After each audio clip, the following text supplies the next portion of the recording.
Welcome to Hood Champion Boxing and Sports. And boxing, you find a way to win or you find a way to lose. The pound for pound teachers and their students. Floyd Mayweather, class was in session when he fought Canelo. And Terence Crawford, I would say class was in session when he fought Madrimov. The thing is to understand, when you look at all four of these guys, great fighters. You can argue on who you think is the best. I'm not here to have that conversation. I think they're all exceptional fighters. But what we do know is when Floyd got in the ring with Canelo, Floyd was recognized as pound for pound the best fighter in boxing. And when Crawford got in the ring this past week with Madrimov, Crawford was recognized as pound for pound the best fighter in boxing. Now, what makes this interesting is when Floyd fought Canelo, that gave Canelo an opportunity to be made or be broken.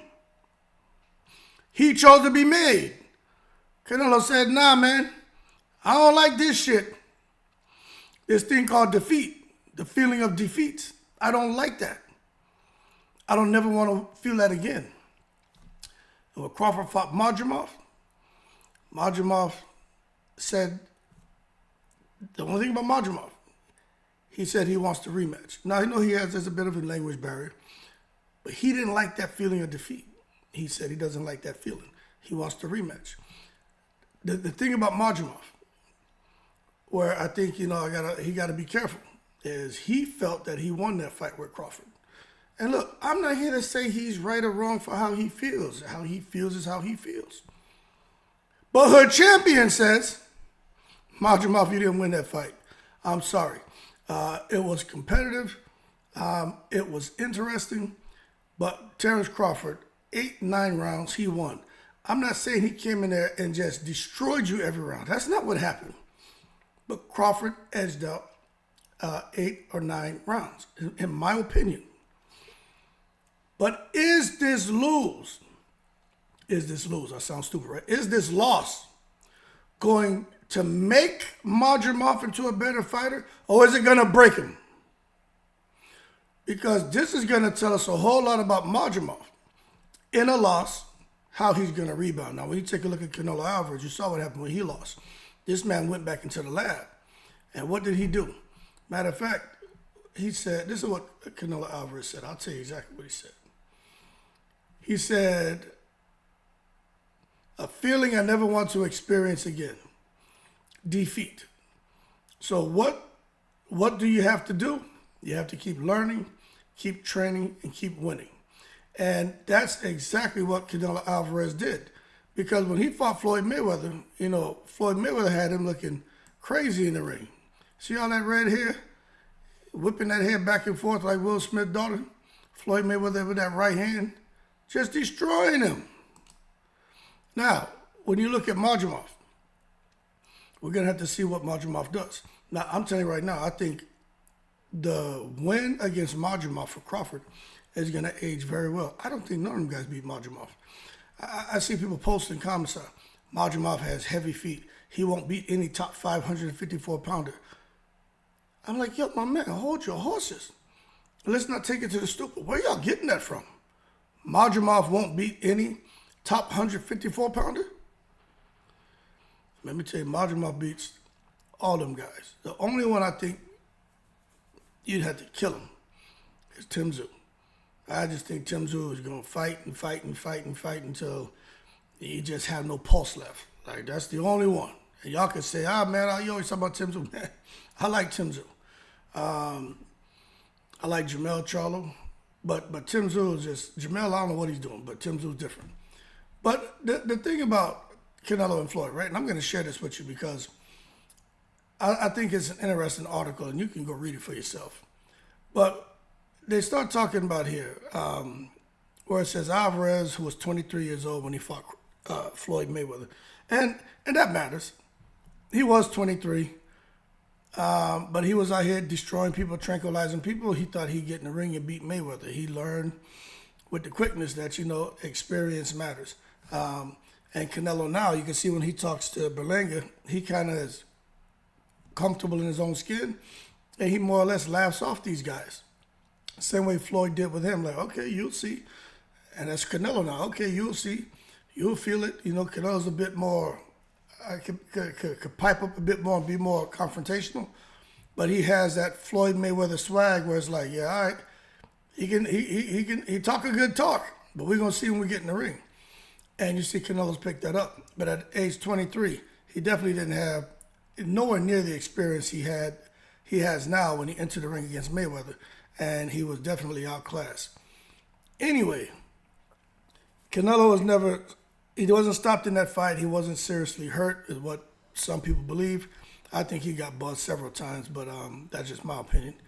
But it did something for Canelo. One, I think it let him know, one, I have some work to do. Two, I was able to go the distance with Floyd. And three, no matter what happens in the fight, whether I'm winning or losing, there's always going to be a judge that looks out for me. Because that was horrible to see that a judge had Mayweather and Canelo as a draw. As C.J. Ross, they should have taken that person out, tied him to a stone column, and just beat the shit out of him and stoned him and put him in front of the firing squad, because that was ridiculous. But anyway, when you talk about how Canelo looked when he fought Floyd, I mean, it's kind of hard to believe he'd end up the way he is now. I mean, he just really has come and just really supplanted Floyd as the face of boxing. And it was after the Floyd fight. So he learned a whole lot. But the way he performed when he was throwing wide shots and missing shots and shit, you would have never thought that Canelo would have gone on to be in the position he's in now. Get some wins, had a support in Mexico, but not to be recognized globally as a face of boxing. But he is. And for Madrimov, I think he's going to learn a whole lot from the Terence Crawford loss, to where Madrimov may come back, and he may end up becoming similar to what Canelo is now, as being recognized globally as a face of boxing, depending on how he takes this loss. Now, it's not easily done. Now, when you come back to this article and you talk about Canelo Alvarez, and he says here, let me just go ahead and read this to you. It says, the pair of fighting styles are different as the backgrounds. Floyd, the slick, stylish master boxer, right? Used his fast feet as much as his flashy fist. Now, who have we seen after they fought Floyd develop more of a slick, stylish master boxer with fast feet and flashy fists? Canelo started to do that. The pull counter, head movement. He had his footwork and everything. He picked up a lot of Floyd's, I would say, habits and the things that he was doing in the ring. He picked up a lot of that. But the one thing about Canelo is, like it says here, it says Canelo's the cerebral slugger who wants to stand in the pocket and work an opponent out. He didn't just continue with being what they say as a cerebral slugger. That's not what he did. He said, you know what, I can slug, I can bang, I can fight on the inside. But he did work on being flashy, work on his footwork, worked on being more slick, stylish, and a master boxer, which I'd say is a master boxer puncher. He worked on that, and he became that. But what you see happening now is Canelo, I just think after so many fights, he's really gone back into being a master counterpuncher. And is not even a slugger. He doesn't slug anymore. He's a master counterpuncher who will walk you down with a high guard. So he's evolved his style. Now, I'm going to ask you right now, who else, after they got to a certain point in their career, started with that high guard? Like, they would box for a while, but once they got you going, that high guard and just walk you down and chop you down. Who could do that and do that very effectively? Floyd Mayweather. That high guard and walk you down and chop you down, man. You know, and to see Canelo doing it, again, he learned from the pound-for-pound teacher. Now, with Madrimov and Crawford, you say, okay, what could Madrimov have picked up from Crawford? I'm going to tell you, that damn jab. If Madrimov would have thrown more jabs, Madrimov would have had more success. Madrimov, when he did let his hands go, he was pretty damn successful because of that me, myself, and Irene Jim Carrey style. Up and down, in and out, left and right, angle, off rhythm shit. I think you're going to see Madrimov behind that jab more, and you're going to see him have even more patience, but he's going to up his activity. But watch him adopt that jab like Crawford. Know when to throw it, throw to the body. When you got somebody coming at you, no matter what they're doing, right? It's just like if you're out there hunting, and we used to hunt birds, and you see the bird flying and wings flapping. You don't worry about all that movement. You just focus on that center of mass, man, and that's what you focus on, and you shoot. Just like if you're playing basketball, you're playing defense. You got a guy he's got the ball, he's dribbling, he's doing feints, he's trying to get you out of position. You just watch the midsection. You know what I'm saying? Watch the midsection. The body ain't moving, all that head and the arms and all, but watch the midsection. And then you'll be okay. And I think that's what Madrimov is going to learn, is how to use that jab, because that jab is what helped Crawford win the fight. Now, what I do think is funny about this article that they wrote is they say Canelo has mapped out his career since fighting Floyd. The Mayweather fingerprints are all over it. Now, this to me is comical. Put simply, train hard. I agree with that. Target the weakest alphabet champion in each new weight class. I don't agree with that. Weigh up every bout on its risk-reward ratio. I don't agree with that. And if there's a particular fearsome rival, it does not hurt to let Father Time take out a few rounds off him first before you step in the ring to finish the job. I don't agree with that, but they're saying that's what Canelo's doing, and he learned that from Floyd. I think that's a crock of crap, but that's my opinion. Anyway, this right here is what Canelo was looking like when he did get in the ring with the old wise owl, and Floyd put the bing bings on him. That being said, Canelo Alvarez, he learned a lot from fighting Floyd Mayweather, and look at where he's at now. And I think when you see Madrimov getting in there with Crawford, who's a pound-for-pound great, no matter what he feels, what his team tells him, or when he goes back to Uzbekistan, they get this man a new camel, a horse, a donkey, whatever the hell they're going to give him. When he sits back and he watches that fight, he's going to see that the difference in Crawford and the difference in him that night, as far as the pound-for-pound teacher and him as a student, was the goddamn jab and counter-punching ability and keeping the fight simple. Crawford knew if I go to the body, right, not trying to necessarily hurt him, but it was in between shoe shining and trying to hurt him. But you wanted to throw your shots to the body and roll out of there so you don't get countered. Crawford knew if he stayed there trying to plant his feet and just really throw hard shots and rip to the body, he'd get countered. So Madrimov is going to look at that and say, okay, not everything needs to be hard, but not everything needs to be shoe shining either. He's going to have to figure those things out. And then Crawford with that throwing that straight left, stepping out to his right, and coming over the top with that right hook. Crawford did that regularly throughout the rounds.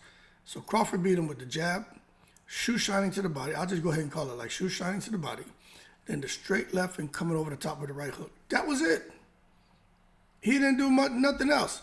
And then when he got in close, he would throw the uppercut. He ripped the uppercut a couple times. But he wasn't just throwing that uppercut in the early rounds. It was the later rounds where Madrimov was slowing down a bit and getting in close, especially when Crawford hurt him. Crawford was ripping that uppercut. But I think Madrimov is going to look at that and say, you know what, I need to blueprint this because I don't need to use all this wasted movement and I don't need to try to do all this spectacular shit. I need to be more active, one, but keep it simple and see what's working. And Crawford, that's what helped Crawford get that win. And then conditioning, which Madrimov has. It was Crawford with the jab, ripping to the body, when then he would throw that left hand, step out on an angle, come over with the right hook. He was killing Earl Spence with that shit. And he was catching Madrimov with the same shots. And then if you get in close, Crawford would throw the uppercut. Now, that being said, let's see where Madrimov goes with this. We already saw what Canelo did. He took that loss and he ran with it, didn't he? Let's see if Madrimov can take that loss and run with it and see how far he can go. Word on the street is Madrimov was fighting in the amateurs much heavier.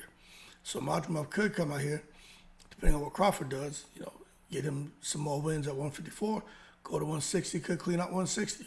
We don't know yet. We got to wait and see.